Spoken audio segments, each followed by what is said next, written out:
หากว่าเธอผ่านมาได้ยินเพลงนี้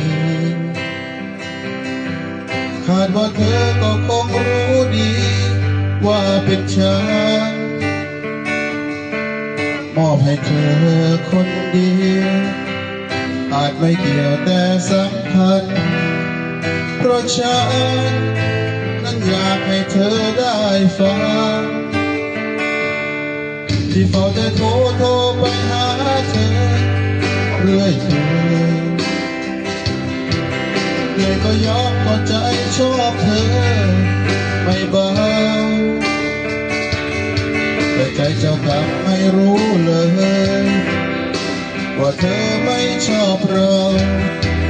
ไม่สนและไม่เอาไม่อยากคุยก็เลยมาร้องเพลงบอกแค่อยากให้เธอนั้นเข้าใจแต่สิ่งที่ฉันทำลงไปใจสั่งมาอย่าโกรธเลยนะคนดียกโทษให้ฉันนะแก้วตาคราวหลังจะไม่มาจะไม่โทร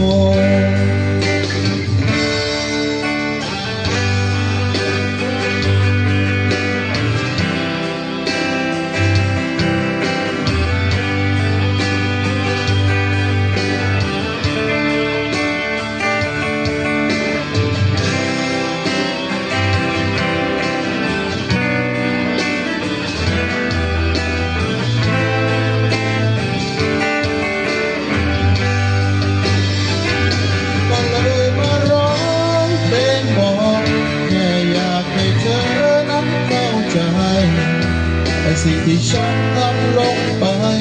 ใจสั่งมาอย่าโกรธเลยนะคนดียกโทษให้ฉันนะแก้วตาคราวหลังจะไม่มาจะไม่โทร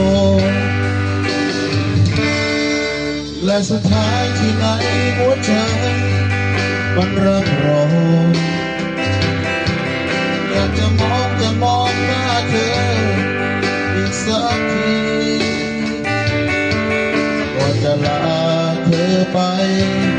คนใจดำหน้าตาดีขอโทษเธอสักทีจากหัวใจ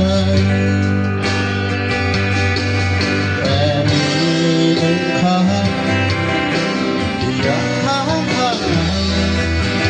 คำพูดลูกผู้ชายฉันชอบเธอ oh yeah